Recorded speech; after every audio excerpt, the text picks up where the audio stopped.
Hello student, this side Jitesh sir here. So let's start the lecture number 15 of the electrostatics, right? Okay, lecture number 15 आज start कर रहे हैं अभी. So let's do the final application of the Gauss theorem. Final two application, that is we had to calculate the electric field. Okay, electric field निकालनी है due to infinitely charged sheet. Infinitely charge sheet, right. उसकी electric field हमको निकालनी है infinitely charge sheet की. तो वो कैसी होगी? It is somewhat like this. मैं कि इसका फेस बना रहा हूँ, I can not dot 3D. तो इस तरह से ये इनफाइनाइटली चार्ज शीट है, राइट. ओके, सो इसका अगर एक पार्ट बनाए तो उसका इस तरह से बन सकता है. I can draw like this, right. इस तरह से है,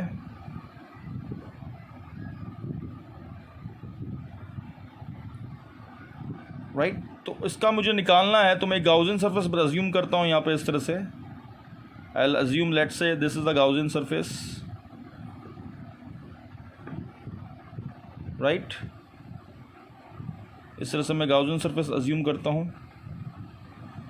ओके, तो यहाँ पे एक एरिया वेक्टर तो इस तरह से हो जाएगा नॉर्मल इसके, राइट. इस तरह से this will be the area vector, और एक एरिया वेक्टर इस तरह से भी हो सकता है यहाँ पे, right.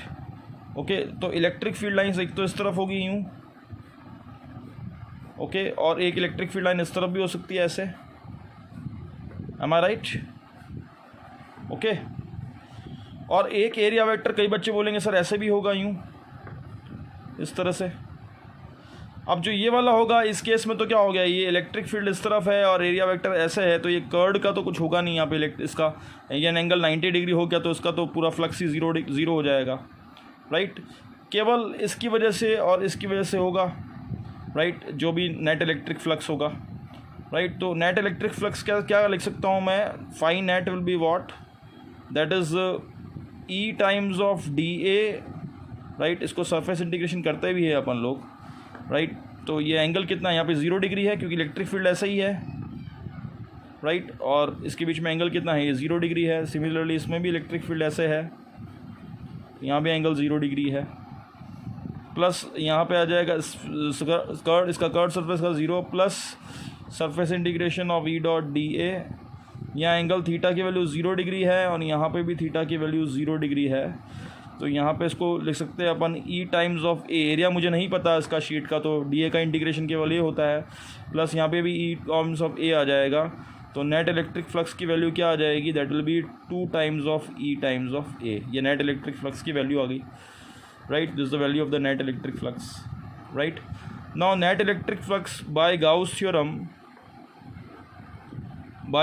Theorem, right. Net electric flux का फॉर्मूला क्या होता है? That is a total charge sigma Q by epsilon 0.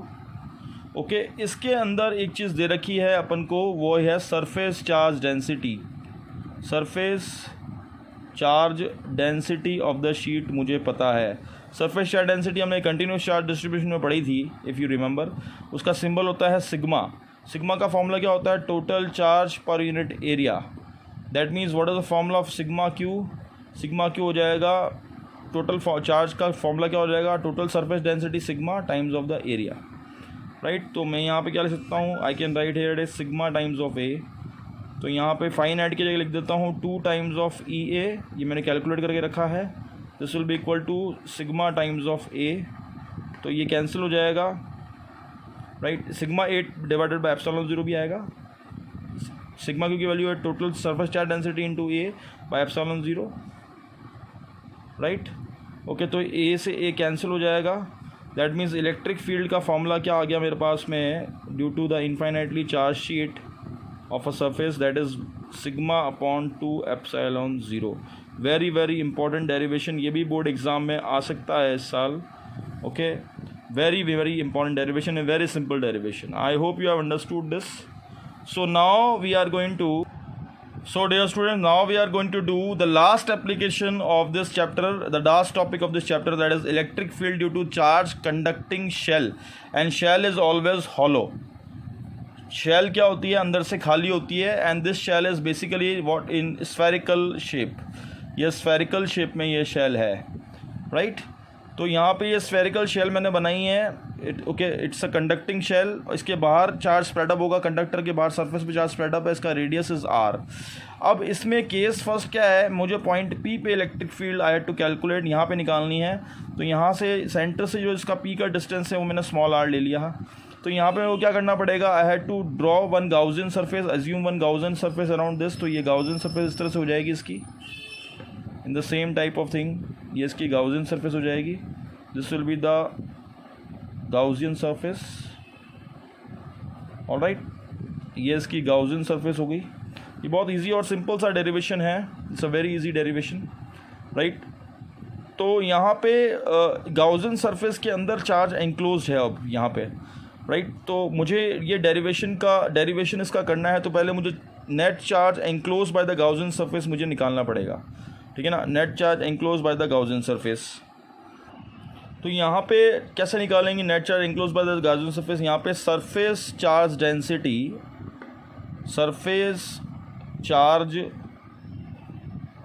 Density ये मुझे सिग्मा दे रखी है, ओके. तो एरिया ऑफ शेल कितना हो जाएगा, that is 4 pi times of capital R square cut surface area of the sphere. That means what, sigma की value क्या हो जाएगी, total charge q on the surface divided by what 4 pi R square, right. तो total charge कितना हो जाएगा मेरे पास में, sigma into 4 pi R square, right. ये तो आ गया टोटल चार्ज की वैल्यू, राइट. अब यहाँ पे ये अगर हम लिखते हैं, if I write like this, right, if I write this formula like this, then what is going to happen.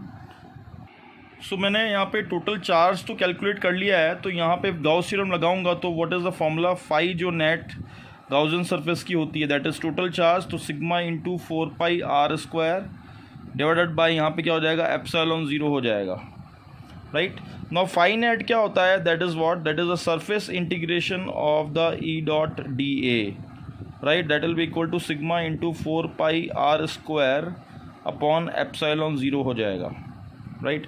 ई बाहर आ जाएगा, यहाँ पे इलेक्ट्रिक फील्ड वेक्टर बाहर आ जाएगा, और डी ए जो होगा यहाँ पे आ जाएगा surface integration of D A, that will be equal to sigma into 4 pi R square, right. Okay, तो यहाँ पे लिख सकते हैं इसको E times of what is D A. D A is the total surface area of this Gaussian surface. Gaussian surface भी spherical in shape है, तो उसका एरिया क्या होगा, 4 पाई स्मॉल आर स्क्वायर, क्योंकि गाउसियन सरफेस का पूरा रेडियस कितना है, स्मॉल आर है, देखो, राइट. तो this will be sigma into 4 pi R square. 4 pi से 4 पाई कैंसिल हो जाएगा, तो electric field outside the shell का फॉर्मूला क्या आ जाएगा, that will be sigma times of capital R square upon small are square. ये आप जो फॉर्मूला इसका फाइनली लिखेंगे, राइट. अब इसका सेकंड केस करते हैं. सो केस 2 क्या है कि जब व्हेन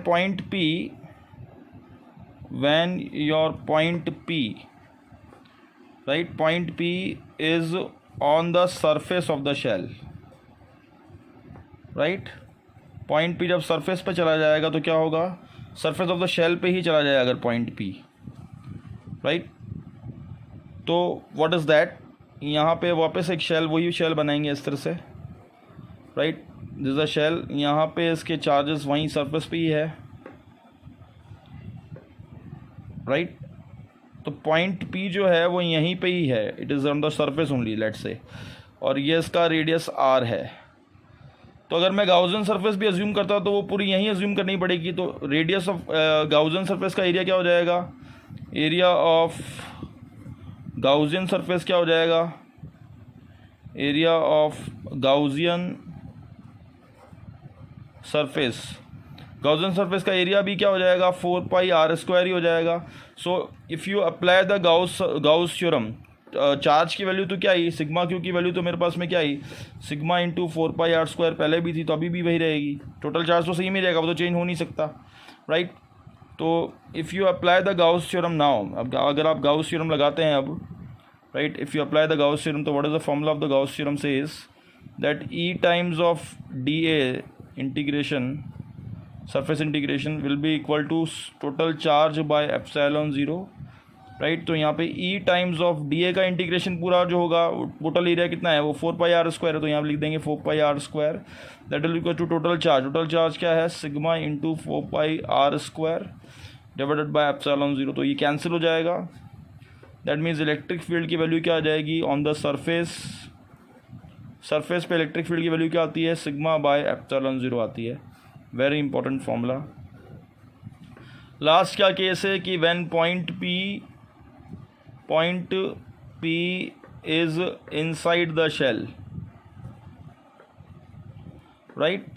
जब पॉइंट P अंदर हो, तो अंदर होगा तो क्या होगा, what is going to happen, point P is somewhere here inside, मान लिया चार्ज तो बाहर है, राइट? तो अगर मैं गाउसियन सरफेस अज्यूम भी करता हूँ लेट से, तो इनसाइड इस तरह से गाउसियन सरफेस हो जाएगी अंदर, तो charge sigma Q total charge enclosed bye Gaussian surface, enclosed bye Gaussian surface,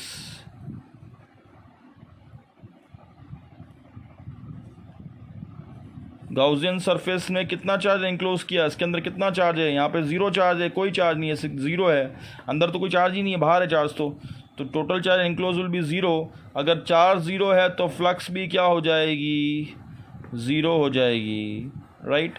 that means inside जो इलेक्ट्रिक फील्ड होती है किसी भी चार्ज स्फेरिकल शेल में which is hollow from inside is always zero. So this comes to the end of all the derivations and all the things of this chapter, okay, which was very very important, right? As per the CBSE board exam ये chapter यहाँ पे ख़त्म हो गया है, right? अब हम इसके क्वेश्चन आंसर्स जो है सॉल्व्ड क्वेश्चन आंसर्स NCERT के, वो मैं I am sending you in the assignment, वो आपको करने हैं सारे, you have to do all the things, right? वो पूरा असाइनमेंट आपको वापस सॉल्व करना है, अलॉन्ग विद द नोट्स भी इसके दूंगा। तो यस, बहुत सारा आज काम इस पर्टिकुलर लेक्चर में आपको करना है, and then all other assignments also you have to solve. So I hope you like this class and do the derivations at home, see this lecture properly, इसको 2 बार देखो इन दोनों लेक्चर्स को, and do the derivations again. All right, dear students, so let's meet in the next lecture with the next chapter, right? Okay, that is current electricity. Okay, thank you. Okay, bye bye.